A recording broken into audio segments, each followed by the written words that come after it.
안녕하세요. 고민남입니다. 오랜만에 뵙는데요. 오랜만에 인사드리는데요. 오늘은 제가 기존에 많이 하고 있는 오프라인에서 강의하고 있는 휴대폰 사진 강의에 대한 내용을 가지고 컨텐츠로 만들어 보려고 해요. 음, 그래서 제가 하고 있는 강의 중에는 이 휴대폰 사진 강의는 앞으로 이 영상 컨텐츠가 대체할 수 있다고 생각을 하고요. 저는 계속 새로운 컨텐츠를 가지고 강의를 하고 있기 때문에 오늘은 휴대폰 사진 강의에 대한 내용으로 한번 진행을 해보려고 합니다. 저는 휴대폰 사진 강의를 컨텐츠를 만들기 전에 실제로 다른 유료 사진 강의들을 실제로 가서 들어보고 떤 내용을 가지고 내용을 정보 전달하는지에 대해서 여러 번 경험을 해봤고요. 또 실제로 지금 오프라인에서 제가 강의를 하면서 지금 저한테 이 영상을 강의 들으셨던 분들이 사진에 대해서 조금이라도 많이 알게 되시고 좀이라도 눈이 좀 더 생기시고 그러셔서 되게 좋다는 리뷰를 많이 받고 있는 거라 그래서 좀 자신 있게 오늘 영상 컨텐츠를 한번 만들어 보려고 합니다. 사진 강의에 대한 내용 시작해 보겠습니다. 내용에 대한 길이가 조금 길 것 같아서 15분이나 20분 간격으로 조금 잘라서 편집을 해서 나눠서 올리도록 할게요. 먼저 제 소개를 간단하게 드리면 저는 필름 때부터 고등학교 때부터 사진을 했고 본격적으로 한 거는 대학교 들어가서부터 대학교 때부터 여러 가지 공모전도 하고 실제로 그 당시에 아르바이트도 하고 사진관에서도 일해보고 여러 가지 했고요. 웨딩 스튜디오도 운영을 했었고 현재는 이제 대전이랑 세종에 고민사진관이라는 증명 가족사진관을 현재 4개 운영을 하고 있습니다. 먼저 사진에 대해서 몇 가지 보여드릴 건데요. 이 사진은 제가 10년 전에 찍었던 사진입니다. 이 당시에 이 사진을 찍었을 때 아이들 사진을 꼭 웃으면서 꼭 웃기면서 찍어야 될까 이런 생각을 해서 웃지 않아도 예쁜 아이 사진이라는 컨셉을 잡고 벽화도 그리고 바닥에 이렇게 반영될 수 있게 바닥도 타일을 깔고 피아노도 갖다 놓고 드레스도 입히고 이런 식으로 촬영을 했고요. 10년 된 사진이지만 어떠신가요? 그렇게 촌스럽지 않죠? 다음 사진 보여드릴게요. 이 사진 역시나 주니어 야외 촬영을 했던 사진인데 이 사진 역시 10년 정도 전에 찍었던 사진입니다. 이 당시 때 이거 역시 10년 전에 찍었던 사진인데 이 당시 때 만삭 사진이라고 하면 한복 드레스를 입거나 어떤 화이트 셔츠를 입고 찍는 게 대부분이었는데 이 의상은 제가 주문 제작을 한 의상이고요. 여성의 몸매 라인, 어떤 아름다움을 표현하기 위해서 했던 시도들이고요. 이 사진은 이제 결혼식장에서 찍은 사진인데 이제 신랑과 엄마가 이제 끌어안는 모습을 담아낸 사진이죠. 예식장을 전국을 돌아다니면서 정말 많은 분들의 예식을 그동안 촬영했었고요. 이 사진은 제가 이탈리아에 갔을 때 찍은 사진인데, 이 사진의 제목을 제가 이곳이 이제 이탈리아의 베니스인데, 베니스의 낮과 밤이라고 정했습니다. 오른쪽을 보시면 이제 가로등이 쫙 껴져 있어서 약간 밤 같은 느낌이 나고, 왼쪽을 보면 가로등이 없고, 이렇게 낮 같은 느낌이 나서, 이 장노출을 이용해서 한 장으로 표현한 사진이고요. 이곳은 여러분들이 다 한 번씩 가보신 곳일 거예요. 아마 대전에 사시는 분들이라면 다 한 번씩 가보셨던 곳이고 많이 지나가다도 보였던 그런 곳이고 전국적으로 유명한 이제 행사를 했던 장소이기 때문에 이 사진은 작품명은 버터플라이라고 지었습니다. 이 사진은 원래 보면 이렇게 생겼죠. 대전 엑스포다리인데 엑스포다리의 모습을 데칼코마니처럼 180도 거의 이렇게 반영을 정확하게 시켜서 이렇게 표현을 한 거죠. 그러니까 대전에 있는 나비다라고 표현을 한 거예요. 엑스포다리가 93년도 엑스포를 했을 때 엑스포 자체가 우리 대전의 어떤 시그니처였기 때문에 그렇게 하면 표현을 해봤고요. 이 사진 같은 경우는 제가 이제 대전에서 웨딩 스튜디오를 처음 할 때 야외에서 찍었던 사진인데, 이 사진은 처음 찍었을 때 이제 주위 분들의 반응이, 여기 장소가 어디냐? 여기 대전에서 찍은 거 맞냐? 뭐 이렇게 많이 물어보셨거든요. 이 사진은 이제 한 장의 어떤 풍경 사진 속에 이제 신랑 신부를 넣어서 이제 질리지 않고 오랫동안 벽에 걸어두고 볼 수 있는 그런 느낌의 컨셉으로 촬영을 했고요. 약간 이 광각으로 멀리서 찍었기 때문에 인물에 대한 어떤 실루엣으로, 그러니까 뭐 다양한 신랑 신부들한테 굉장히 호평을 받았던 사진입니다.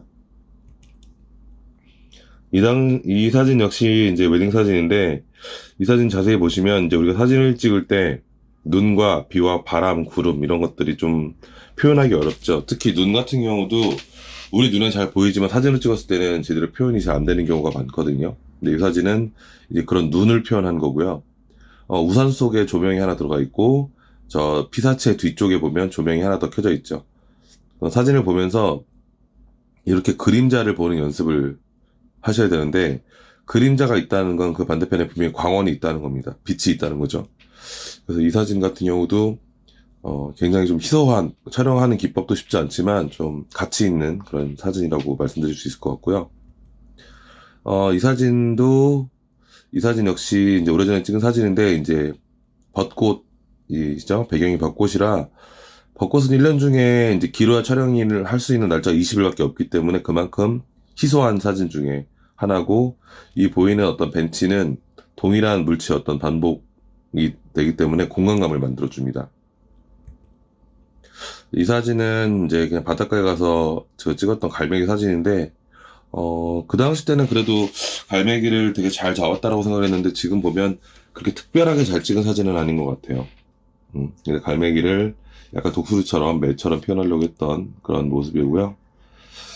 이 사진은 여러분들이 아실 수도 있는데, 이제 소매물도라고 통영에 가서 제가 촬영한 사진인데, 이 사진의 작품명을 자화상이라고 정했습니다. 자화상이라고 정한 이유가, 여기 보이는 조그만 배가 당시의 저를, 20대였던 저를 상징하고요. 그 앞에 있는 물길이 이제 제가 살아온 삶, 이 배가 나아가는 방향에 여백이 있는데 대각선 오른쪽 방향으로, 이게 이제 제가 앞으로 나아갈 길이고요. 저 멀리 보이는 산이 목표고 그 앞에 안개가 껴있죠. 어,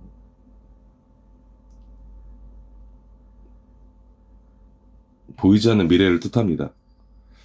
그래서 이 사진의 작품을 자화상이라고 했고, 이 사진 볼 때마다 내가 지금 열심히 나아가고 있구나 이런 생각도 하기도 하고, 그 당시의 생각도 하기도 하고요.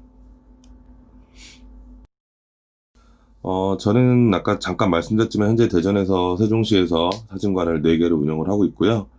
저희는 증명 가족 사진, 뭐 광고 사진, 제품 사진, 우정 사진, 프로필 사진, 사람이 필요한 다양한 사진들, 그 사진에 대한 고민을 또 해결해 드리는 그런 역할을 하고 있습니다. 사진의 중요성에 대해서 먼저 한번 말씀드리고 이제 시작을 해보려고 하는데요. 요즘에는 이제 모든 사람의 인생의 중요한 순간을 사진으로 기록한다라고 이렇게 나와 있는데, 우리가 어떤 태어날 때나 결혼을 할 때나 뭐 어떤 죽음, 장례식장을 갈 때도 영정사진이 있죠. 특별한 기념일이나 요즘에는 매일매일을 특별하게 보내려고 하는 수요들이 많기 때문에 사진을 찍는 빈도 자체가 굉장히 높아졌다고 생각을 합니다. 우리 모두의 직업은 사진작가다라고 제가 적어놨는데, 예전에 김중만 작가님이 되게 유명하신 작가님이죠. 그분이 어떤 말씀 하셨냐면, 세상에서 가장 되기 쉬운 직업은 사진작가다. 사진작가가 되는 방법은 카메라가에 가서 카메라를 사서 나오면 된다. 그 순간부터가 모두 사진작가가 될 수 있는 거죠. 사진에 정답이 없기 때문에, 예술이고 정답이 없기 때문에 사진을 찍는 것 자체만으로도 사진 작가라고 표현할 수 있는데, 저는 왜 우리 모두의 직업이 사진 작가라고 표현을 했냐면, 우리는 스마트폰을 쓰면서 휴대폰으로 매일매일 사진을 찍고, 이제 사진 안 찍어본 사람이 없고, 모든 사람들이 다 스마트폰을 갖고 있기 때문에 실제로는 이제 카메라를 갖고 있다고 생각을 합니다. 그래서 우리 모두의 직업은 사진 작가이고, 그럼 잘 찍는 작가가 있을 거고, 좀 그보다는 좀 못 찍는 작가가 있겠죠. 어떤 음식을 드시겠습니까? 저는 이제 광고 마케팅에 관련된 사진들도 많이 찍었고, 홍보에 대한 사진도 많이 찍었고, 인테리어나 제품에 대한 사진들도 지금 현재도 계속 촬영을 하고 있는데요. 이 사진 같은 경우는 제가 강남에 있는 학동에 있는 어떤 식당에 있는 메뉴판의 사진을 바꿔드린 케이스인데, 음식이 이제 제육볶음입니다. 제육볶음인데 왼쪽에 있는 그림으로 메뉴판에 걸어서 장사를 하고 계신 거죠. 대부분 자영업자분들이 이런 것들을 잘 모르시고, 특히 음식점 하시는 분들은 음식이 나가는 그 상태로 음식 사진을 찍는 게 맞다라고 생각하실 수도 있기 때문에 그렇게 했는데, 이제 이 사진을 오른쪽으로 제가 애프터로 바꿔드린 케이스죠. 지금은 코로나 영향으로 조금 줄어들었지만, 예전 같은 경우는 강남의 음식점을 가보면 대부분 음식점들의 메뉴판이 다 사진으로 되어 있었습니다. 그 이유가 이제 중국인 관광객들이 워낙 많기 때문에 음식을 고를 때는 이렇게 사진을 보고 고르는 거죠. 요즘에 이제 쿠팡 사이트를 보면, 요즘 가정주부들이 하시는 말씀이 쿠팡 없는 세상에서 살기 어렵다라고 말할 정도로 정말 많은 물건을, 대부분의 물건을 이쪽에서 사죠. 근데 물건을 사는 과정을 보면, 우리는 매일매일 수많은 사진을 선택을 하고 있습니다. 온라인에선 네이버 쇼핑을 들어가서 보면 이 쇼핑몰들에 있는 사진들, 그리고 카피라이팅들이 한 명 한 명의 회사, 한 명 한 명의 영업사원으로 보이거든요. 선택을 받기 위해서 더 좋은 사진을 찍으려고 노력도 하고, 색감도 노력도 하고, 이렇게 카피라이팅이나 디자인도 열심히 노력을 하고 계시죠. 여러분들은 어떤 사진을 찍으시나요? 바닷가에 가서 어떤 일출이나 일몰, 멋진 풍경들을 보면 이렇게 휴대폰으로 사진을 찍으실 텐데, 바닷가에서 휴대폰으로 사진을 찍으실 때 한 가지 팁을 알려드리겠습니다. 바닷가에서 인물 사진을 찍은 경우가 있는데, 이 뒷부분에서 노출에 대한 부분 얘기를 하겠지만, 바닷가에서 인물 사진을 찍을 경우에, 지나가는 수평선, 이 뒤에서는 이 선을 보는 방법에 대해서 이제 말씀을 드릴 거거든요. 선을 본다는 건 지금 인물 뒤에 있는 수평선을 보라는 말씀인데, 이 수평선이 사람의 목을 지나가지 않게 찍는 것이 중요합니다. 수평선이 사람의 목을 지나가면 저는 그 프레임에 있는 사람은, 인물은 죽었다고 생각을 하거든요. 그러니까 어떤 선이 어떻게 지나가는지, 그 선이 지나가는 것 자체가 구도이기 때문에 그런 구도를 볼 줄 아는 눈을 키우시라는 말씀을 먼저 드리고 싶어요. 이렇게 예쁜 꽃들을 보면 또 사진을 찍으시기도 하고요. 우리 아이들이 잠을 자고 있는 모습을 보면 이렇게 또 예쁘게 이렇게 남기고 싶기도 하죠. 이 사진을 먼저 한번 보여드릴게요. 어떤 게 보이시나요? 사람의 정면이 보이기도 하고 사람의 옆면이 보이기도 하죠. 어깨를 중심으로 본다면 사람의 정면이 보이실 거고, 코와 눈을 중심으로 보신다면 옆모습이 보일 텐데요. 정면이 먼저 보이시는 분들은 그래도 이성적인 눈을 가지신 분이라고 얘기를 하고요. 옆모습이 먼저 보이시는 분들은 감성적인 분들이라고 얘기를 합니다. 이렇게 우리는 동일한 걸 보면서도 다르게 보는 눈을 가지고 있는 거죠. 그럼 휴대폰으로 과연 사진을 잘 찍을 수 있을까? 좋은 카메라가 있어야지만 사진이 잘 나오는 게 아닐까? 라는 생각을 많이 하실 텐데, 제가 직접 찍은 휴대폰 사진을 보여드리도록 하겠습니다. 이건 얼마 전에 대전의 유성CC 골프장 가서 제가 찍은 사진인데, 이 소나무가 저는 사람으로 의인화해서 뭔가 많은 사람들이 얽혀있는 사회적인 그런 느낌이 난다고 생각을 했고요. 그렇게 해서 이 사진은 휴대폰으로 사진을 찍었고요. 이 사진 같은 경우도 양산 쪽에 있는 에덴밸리 CC인데, 이쪽에서 보이는 풍경을 휴대폰으로 담아봤습니다. 역시나 양산에서 같이 찍은 사진이고요. 포토샵으로 보정을 하나도 하지 않은 무보정 원본 파일입니다.